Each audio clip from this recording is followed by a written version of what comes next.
میرے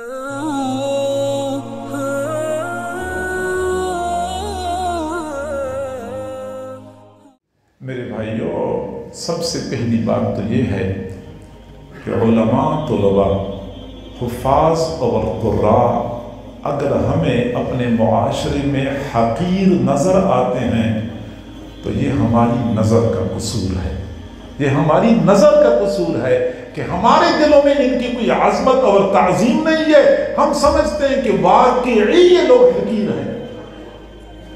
حقیقت یہ ہے کہ اللہ رب العزت نے ان علماء، حفاظ اور قراء کو وہ عزتیں دی ہیں کہ وہ دنیا والوں کی تعظیم اور احترام سے بالکل بے نیاز ہیں۔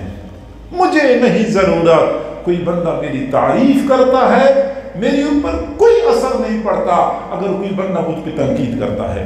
مجھے اللہ رب العزت نے بے نیاز کر دیا ہے لوگوں کی تعریف اور تنقید سے، کیونکہ اللہ نے علماء کو وہ مقام دیا ہے دنیا والے اس کا تصور بھی نہیں کر سکتے۔ حضرت آدم علیہ السلام کا فرشتوں کے ساتھ جب موازنہ ہوا، حضرت آدم علیہ السلام کے پاس علم زیادہ تھا، فرشتوں کے پاس علم تھوڑا تھا، تو اللہ تعالیٰ نے فوراً فرشتوں کو حکم دیا، اسجدوا لآدم، تم حضرت آدم علیہ السلام کے سامنے سجدہ کرو۔ فرشتوں نے فوراً سجدہ کیا۔ اللہ رب العزت نے پہلے دن دنیا والوں کو بتا دیا کہ جہاں علم ہوتا ہے وہاں سر جھکانا ہوتا ہے، جہاں علم ہوتا ہے وہاں تعظیم کرنی ہوتی ہے، وہاں عاجزی کرنی ہوتی ہے۔ فرشتوں نے علم کے سامنے سر جھکایا، اللہ نے فرشتوں کو بلند مقام عطا کر دیا۔ شیطان نے علم کے سامنے سر نہیں جھکایا، اکڑ کا مظاہرہ کیا۔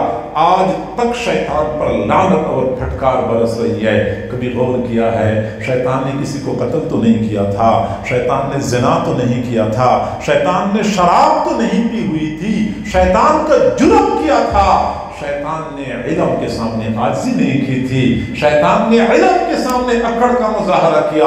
انا خیر منہ، میں اس سے بہتر ہوں۔ میرے بھائیو، جہاں آپ کو عالم نظر آئے، جہاں آپ کو علم نظر آئے، وہاں پہ سر جھکانا چاہیے، علم اور علماء کی تعظیم کرنی چاہیے۔ نہیں کریں گے تو ہمارا اپنا نقصان ہے۔ علماء کو ضرورت نہیں ہے، کیونکہ علماء کو اللہ رب العزت نے بے نیاز کر دیا ہے۔ میں دنیا والوں سے کہتا ہوں، او دنیا والوں، اگر تم لوگ میرے قدموں کے نیچے ریڈ کارپیٹ نہیں بچھاتے، مجھے اس کا کوئی افسوس نہیں ہے، کیونکہ میرے رب کے فرشتے میرے قدموں کے نیچے اپنے پر بچھاتے ہیں۔ اور دنیا والوں، اگر تم لوگ سوشل میڈیا پہ میرے خلاف پروپیگنڈا کرتے ہو، میری کردار خوشی کرتے ہو، مجھے اس کا کوئی ملال نہیں ہے، کیونکہ سمندر میں مچھلیاں، سوراخوں میں چینٹیاں، جنگل میں چرند پرند میرے لیے دعائیں کرتی ہیں۔ اور دنیا والوں، تم الیکٹرونک میڈیا پہ، پرنٹ میڈیا پہ میرے خلاف رائے عامہ کو ہموار کرتے ہو، مجھ پہ جھوٹے الزامات لگاتے ہو، مجھے اس کا کوئی ملال نہیں ہے، کیونکہ میرا اللہ فرشتوں کی مجلس میں میری تعریفیں کرتا ہے۔ مجھے میرے اللہ نے دنیا والوں کی تعریف اور تنقید سے بے نیاز کر دیا ہے۔ علماء کو اللہ نے مقام دیا ہے، علماء کو اللہ نے عزت دی ہے۔ میرے بھائیوں، حضرت مرزا مظہر جانے جانا رحمت اللہ علیہ ہمارے سلسلے کے بہت بڑے بزرگ گزرے ہیں۔ ان کے ایک خلیفہ تھے حضرت قاضی ثناء اللہ پانی پتی رحمت اللہ علیہ۔ قاضی ثناء اللہ پانی پتی رحمت اللہ علیہ جب مجلس میں آتے تھے، حضرت کی مجلس میں، تو ابھی وہ مجلس میں آئے نہیں ہوتے تھے، حضرت پہلے سے فرماتے تھے بھائی راستہ دے دو، راستہ دے دو۔ قاضی ثناء اللہ پانی پتی تشریف لا رہے ہیں، اور تھوڑی دیر بعد لوگ دیکھتے تھے قاضی ثناء اللہ پانی پتی تشریف لے آتے۔ ایک دن، دو دن، تین دن جب ایسا ہو گیا، آخر ایک دن لوگوں نے پوچھا حضرت آپ کو کیسے پتا چل جاتا ہے کہ قاضی ثناء اللہ پانی پتی تشریف لا رہے ہیں؟ تو حضرت نے فرمایا کہ جب میں دیکھ لیتا ہوں کہ فرشتے قطار در قطار کھڑے ہو چکے ہیں، میں سمجھ جاتا ہوں کہ قاضی ثناء اللہ پانی پتی کے استقبال کی تیاریاں ہو رہی ہیں۔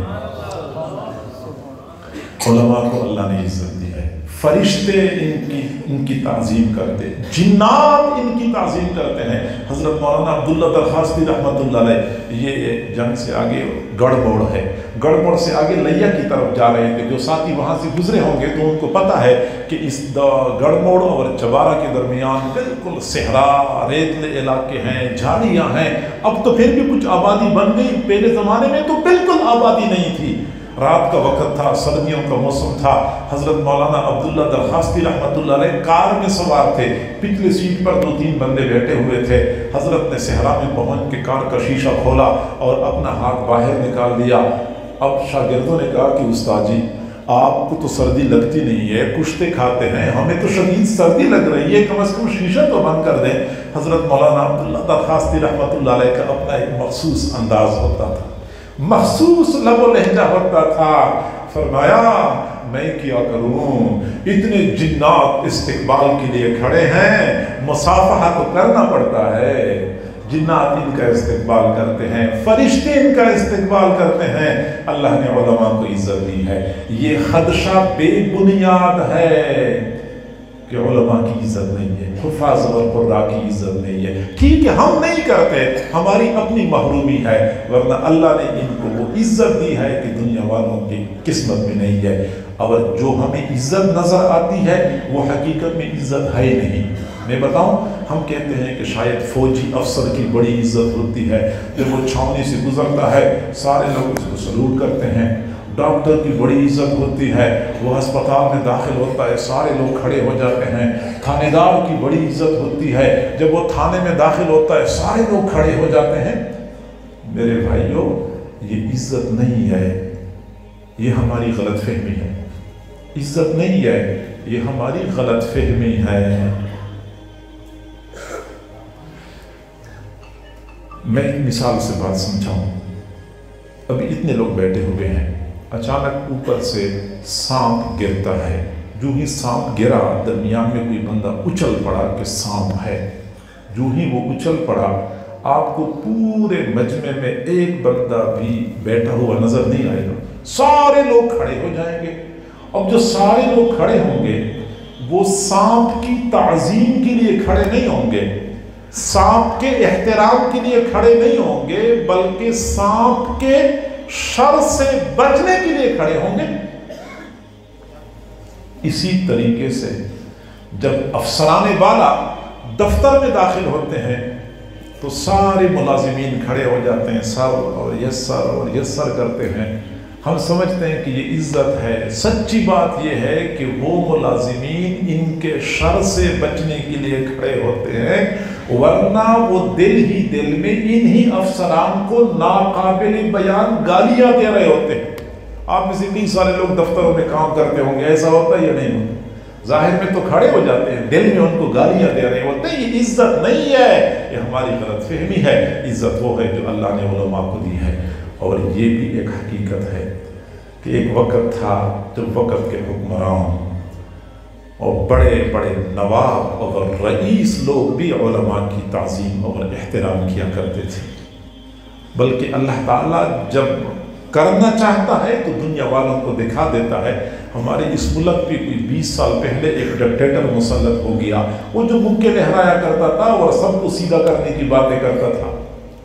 वो डिक्टेटर जो पहले दिन से उलमा का मुखालिफ था और उलमा के खिलाफ गैज़ व ग़ज़ब का उसने मुज़ाहरा कर दिया था।